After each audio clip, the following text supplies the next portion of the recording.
नमस्कार, खबरों की खबर में आपका स्वागत है। दिल्ली विधानसभा चुनाव के लिए मतदान हो गया और उसके बाद सारे चैनलों ने एग्जिट पोल दिखाया। एग्जिट पोल में जो कमियां दिखाई दी वो उसकी बात तो छोड़ दे, क्योंकि एग्जिट पोल जिस तरीके से एग्जिट पोल यहां पर लाया गया वो 70 विधानसभा क्षेत्रों का एग्जिट पोल करने में इन लोगों के पसीने छूट गए। अभी तक ये तय नहीं कर पा रहे हैं कि 2-4 सीटों का अंतर कैसे हो सकता है। यहां तो 15-15 सीटों का ये जो दिखाया निर्धारित किया गया है, ये 15-15 10-10 सीटों का ये गैप दिखाया गया है कि अगर 40 से 50, 58 से 69, ये इतना गैप जो दिखाया गया है वो सबसे पहले इसके कंफ्यूजन को दिखाता है कि सर्वे करने वाले लोग खुद ही इतने कंफ्यूज थे कि उन्हें पता नहीं चल रहा था कि किस पार्टी को कितनी सीटें मिलेगी। और उस दौरान जो स्थितियां बदली हुई थी उस समय इनको ये नहीं तय कर पा रहे थे ये लोग कि आखिर पिछले चुनाव के बाद इस चुनाव में जो मुद्दे बदले हैं, इस चुनाव में जो लोगों का मूड बदला है, उस मूड बदलने के बाद आखिर किस पार्टी को कितनी सीटें मिलने की संभावना है, कांग्रेस की क्या स्थिति है, भाजपा की क्या स्थिति है और आम आदमी पार्टी के जो वोटर जो बाहर निकलने वाले हैं वो कितने बाहर निकलने वाले हैं। इसके कारण आम आदमी पार्टी के नेताओं के बीच भी एक कंफ्यूजन है। ये जो एग्जिट पोल हुआ है उसके बाद भी जो आम आदमी पार्टी के बड़ी सरकार दिखा रही है, फिर से एक बड़ी जीत की बात की जा रही है एग्जिट पोल में, उसके बावजूद आम आदमी पार्टी के नेताओं के हवाइयां उड़ी हुई है। वो अभी भी इसको स्वीकार नहीं कर पा रहे हैं। उनके खुद के जो आंतरिक सर्वे हैं इसके कारण वो घबराए हुए हैं कि जो ये रिजल्ट आएगा वो एग्जिट पोल के अकॉर्डिंग नहीं आएगा, उनको बहुमत नहीं मिलने वाली है। और वो जो पार्टी चुनाव लड़ रही थी और जो विधायक और इनके जो आम आदमी पार्टी के मंत्री थे उनके तरफ से जो रिपोर्ट्स आ रही है उसके अनुसार ये लोग अभी भी बहुमत से दूर हैं और इन्हें किसी के साथ गठबंधन करके सरकार बनाने की जरूरत महसूस हो रही है। और ये जो सारी स्थितियां बदली हुई है, सारे जो एग्जिट पोल के बाद भी आम आदमी पार्टी में एक घबराहट है वो अलग अलग तरीके से दिखाई पड़ रही है। अब पहला तरीका आप देख लीजिए, जब एग्जिट पोल आया उसके बाद आम आदमी पार्टी के जो नेता मीडिया में आए उनके चेहरे पर उतनी बड़ी खुशी नहीं थी। वो इतने उत्साहित होकर बात नहीं कर रहे हैं कि अभी भी हम सबसे बड़ी पार्टी तो छोड़ दीजिए, हम सरकार एक ऐतिहासिक जीत के साथ बनाने वाले हैं और हमें किसी पार्टी की जरूरत नहीं पड़ेगी। उनके जो बोल थे, उनके जो बोलने के तरीके थे उसमें कहीं न कहीं लचीलापन था। वो अभी भी इस बात को कहने में संकोच कर रहे हैं कि आम आदमी पार्टी की एक बहुत बड़ी जीत फिर से दिल्ली में होने वाली है। मीडिया के लोग चर्चा कर रहे हैं और मीडिया में जो लोग डिबेट में आते हैं वो अपने अपने स्तर पर इसको एनालाइज कर रहे हैं, लेकिन आम आदमी पार्टी के नेताओं के अंदर का घबराहट वो सामने दिखाई पड़ रहा है। दूसरी बात जो है वो है फिर से वही राग अलापने वाली आम आदमी पार्टी की नीति। आम आदमी पार्टी के नेताओं को अगर पता है कि हम बड़ी जीत हासिल करने वाले हैं तो फिर इतने घबराने की जरूरत नहीं होती। और आम आदमी पार्टी ने इसी के लिए जो उनको दिख रहा है कि हमें बहुमत नहीं मिलने वाली है, उसी डर के कारण फिर से ईवीएम का राग अलापना शुरू कर दिया है। इन लोगों ने जैसे ही मतदान खत्म हुआ वैसे ही इस बात की चर्चा होने लगी। आम आदमी पार्टी के नेता, जो बड़े नेता हैं, वो ट्वीट करके बताने लगे कि ईवीएम के साथ छेड़छाड़ हो सकता है। और इसका सबूत है सबसे बड़ा आम आदमी पार्टी के एक वरिष्ठ नेता राज्यसभा सांसद संजय सिंह का। संजय सिंह ने एक ट्वीट किया जिसमें उन्होंने बताया कि ये किस जगह पर ईवीएम का बस जो गाड़ी ईवीएम को लेके जाती है वो गाड़ी किस जगह पर रुकी हुई है और यहां पर रोक के किससे बात कर रहे हैं, ईवीएम को कहां ले जा रहे हैं। ये सवाल पहला संजय सिंह ने जिस तरीके से उठाया उससे ये लगता है कि इनको अभी भी ये लग रहा है कि हमें बहुमत नहीं मिलेगी और बहुमत नहीं मिलेगी तो उसका ठीकरा भारतीय जनता पार्टी वाली केंद्र सरकार के ऊपर मढ़ेंगे और ये बताएंगे कि ईवीएम के साथ छेड़छाड़ की गई है। और फिर जो दूसरी पार्टियां हैं, जो विपक्षी पार्टियां हैं, वो भी ईवीएम का राग अलापना शुरू करेगी और धीरे धीरे इनको इस ओर ले जाना होगा कि किसी तरह से कांग्रेस हमें समर्थन दे दे और समर्थन से हम फिर से सरकार बना लें। तो इसीलिए इन लोगों ने ईवीएम पर जोर देना शुरू किया है और जहां जहां जो सेंटर है, स्ट्रांग रूम है, जहां पर वोटों की गिनती होगी, वहां अपने वॉलेंटियर भी भेजे जा रहे हैं इनके द्वारा। और ये किसी न किसी तरह से ये बताने की कोशिश कर रहे हैं कि जो हमारे वॉलेंटियर जाएंगे वहां, तो परिणाम के बाद वही लोग जिनको वहां पर नियुक्त किया जा रहा है, वही लोग फिर ये बताएंगे कि हमारे सामने ऐसा हुआ, हमारे सामने वैसा हुआ। जो पहले से आम आदमी पार्टी के नेता ईवीएम के साथ छेड़छाड़ कर राग अलापते रहते हैं, वो फिर से सुनाई देने वाला है। तो ये स्थितियां इसलिए है क्योंकि अरविंद केजरीवाल ऐसे ही बोलते हैं। अगर अरविंद केजरीवाल के चुनाव के पहले के कुछ बयान देखें तो वो ऐसी ही बातें करते हैं कि लोग कंफ्यूज हो जाए। उनके सामने कोई फैक्ट चेक करने नहीं जाता है। वो बात करेंगे कि भाजपा का एक कार्यकर्ता ने हमसे बताया कि हम भाई इस बार केजरीवाल साहब को वोट दे रहे हैं क्योंकि भारतीय जनता पार्टी दिल्ली में वो राजनीति कर रही है जो राजनीति चुनाव के बाद खत्म होने वाली है। वो विकास के मुद्दे पे बात नहीं कर रही है, बल्कि हिंदू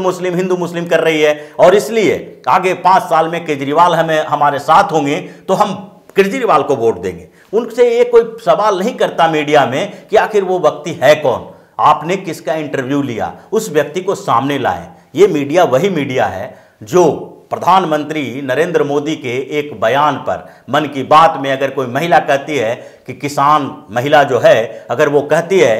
कि मेरा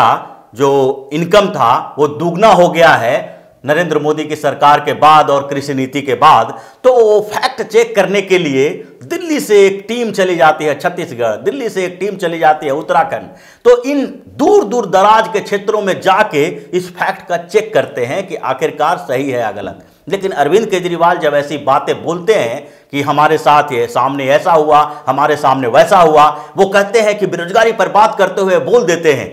कि एक लड़का पकड़ा गया और वो पकड़ा जाने वाला लड़का सीसीटीवी फुटेज से पकड़ा गया और उसके बाद उसने बताया कि 6 महीना पहले मेरी नौकरी चली गई थी, हमारी नौकरी जो हम कर रहे थे वो 80,000 रुपया पेमेंट मिलता था और उसके बाद 6 महीने से हम बेरोजगार हैं और बेरोजगारी के कारण हमें चोरी का रास्ता चुनना पड़ा है। लेकिन कोई उनसे सवाल ये नहीं करता है कि आखिर वो लड़का है कौन, किस पुलिस स्टेशन में उसके खिलाफ एफआईआर दर्ज किया गया और उस लड़के को सामने लाना चाहिए, क्योंकि एक छोटा मोटा मुद्दा नहीं है। अगर 80,000 रुपया कमाने वाले व्यक्ति की नौकरी छूट जाती है और उसके बाद वो फिर से चोरी जैसे काम करने लगता है, तो ऐसी स्थिति में उस लड़के को सामने लाके मीडिया में बताना चाहिए इस बात को कि ये जीता जागता उदाहरण है भारत में बढ़ती हुई बेरोजगारी का। लेकिन मीडिया वाले इसका सवाल नहीं करते हैं। अरविंद केजरीवाल अपनी बात कह के आगे बढ़ जाते हैं और एंकर मुस्कुराते हुए उनकी बात सुनता है, उनको एक प्लेटफॉर्म देता है उस झूठ को सच साबित करने का। तो अरविंद केजरीवाल फिर से यही बात करेंगे कि हमारे कुछ कार्यकर्ताओं ने बताया कि यहां पर ईवीएम में छेड़छाड़ हुई है, वहां पर ईवीएम में छेड़छाड़ हुई है, लेकिन उनसे कोई ये सवाल नहीं करेगा कि आखिर वो कार्यकर्ता आपका कौन था, किसने ये बताया और जो बताने वाला व्यक्ति है उसके पास क्या सबूत है। तो ये चीजें, जो ये घबराहट उनके अंदर है, वो साफ साफ दिखाई पड़ रहा है कि ईवीएम के साथ ये जो ईवीएम का राग इन्होंने अलापा है, उससे कम से कम इनके अंदर तो डर है कि इस चुनाव में भी जो एग्जिट पोल आए हैं उसके बावजूद हमें बहुमत नहीं मिलेगा और उस बहुमत से दूरी के कारण उन्होंने एक नया रास्ता चुन लिया है और वही रास्ते पर जो 2013 में जब इनकी सरकार बनी थी कांग्रेस के सहयोग से, उसी रास्ते की तरफ ये चल चुके हैं, क्योंकि इनके नेता कांग्रेस के साथ संपर्क में हैं। और ये दूसरा मुद्दा है इनके घबराहट का, ये सब दूसरा बड़ा उदाहरण है आम आदमी पार्टी का कि इनके नेता अब कांग्रेस के साथ संपर्क बनाने लगे हैं, कांग्रेस के नेताओं से इस बात के लिए बातचीत करने लगे हैं कि अगर बहुमत नहीं मिले तो हम एक दूसरे के साथ गठबंधन करके सरकार बना सकते हैं। और इसका कांग्रेस के बड़े नेता और दिल्ली चुनाव में प्रभारी, जो दिल्ली चुनाव के प्रभारी रहे हैं, पीसी चाको ने ये बात कही है। पीसी चाको बोलते हैं कि हम जो चुनाव परिणाम आएगा उसके बाद इसका खुलासा करेंगे और इस पर चर्चा करेंगे, इस पर सोचेंगे कि हम अरविंद केजरीवाल के साथ फिर से जाएं या न जाएं। कांग्रेस, अगर ऐसी स्थिति आती है तो कांग्रेस के नेता उसके साथ जाने के लिए तैयार बैठे रहेंगे, क्योंकि कांग्रेस अब एक ही एजेंडे पर काम कर रही है और वो एजेंडा है भाजपा को सत्ता से दूर रखना। आप देख सकते हैं कि महाराष्ट्र में क्या हुआ, महाराष्ट्र में भी यही स्थिति हुई और महाराष्ट्र में ये बिल्कुल धूर विरोधी विचारधारा वाले के साथ इन्होंने सरकार बनाने के लिए हामी भर दी, और सिर्फ इसलिए कि कि वहां पर भाजपा को सत्ता से दूर रखना था। तो कांग्रेस के साथ जो इनकी बातचीत चल रही है और कांग्रेस के नेता जो बता रहे हैं कि ये जो एग्जिट पोल है वो इतना सटीक नहीं है, इससे ज्यादा बेहतर प्रदर्शन करेंगे। अरविंदर सिंह लवली ने भी बोला है कि हरियाणा से बेहतर प्रदर्शन दिल्ली में कांग्रेस करने वाली है। कांग्रेस का वोट परसेंटेज जो है वो भी बढ़ेगा और सीटें भी बढ़ेगी। लेकिन एग्जिट पोल वाले वही 2015 की मानसिकता से आगे बढ़ रहे हैं और घबराहट में कि कहीं कांग्रेस को अगर सीटें देंगे तो आम आदमी पार्टी को हराना पड़ेगा, क्योंकि कांग्रेस का वोट बढ़ना और कांग्रेस की सीटें बढ़ना आम आदमी पार्टी के लिए खतरनाक है। तो इसलिए इस उम्मीद के साथ, इस सोच के साथ उन्होंने कांग्रेस को बिल्कुल शून्य सीट दे दिया और कांग्रेस की स्थिति बिल्कुल कांग्रेस को पटल से गायब कर दिया। लेकिन स्थिति ऐसी नहीं है। कांग्रेस अभी भी ये दावा ठोक रही है कि हम उससे बेहतर प्रदर्शन करेंगे और ये उनका दावा, उनके जो दावे हैं उसकी सच्चाई का पता इसी से चलता है कि अरविंद केजरीवाल के नेता कांग्रेस के साथ संपर्क करने लगे हैं और कांग्रेस और आम आदमी पार्टी के बीच फिर से गठबंधन होने की संभावनाओं पर चर्चा की जाने लगी है। तो ये जो उदाहरण है ये इस बात की ओर इशारा करता है कि कहीं न कहीं आम आदमी पार्टी के जो कर्ता धर्ता हैं, आम आदमी पार्टी के मुखिया अरविंद केजरीवाल के मन में भी ये शक है अभी भी कि हम चुनाव में बहुमत नहीं लाने वाले हैं और इसके लिए हमें दूसरा विकल्प खोजना पड़ेगा और दूसरे विकल्प के ऊपर हमें अभी से ही तैयारी करनी पड़ेगी। तो उसके अलावा जो भारतीय जनता पार्टी के तरफ से भी जो बातें हो रही है, और भारतीय जनता पार्टी पहले भी इंटरनल सर्वे की भी बात कह चुकी थी, उसके बाद जो इन्होंने अपने स्तर पर देखा है और जो वोटर के साथ मेल मिलाप के बाद इनके कार्यकर्ताओं ने जो रिपोर्ट दी है उसमें भी ये कह रहे हैं कि एग्जिट पोल जो वो सटीकता नहीं है इसमें, और एग्जिट पोल को अभी छोड़ दें तो 2 दिन के बाद जो परिणाम आएगा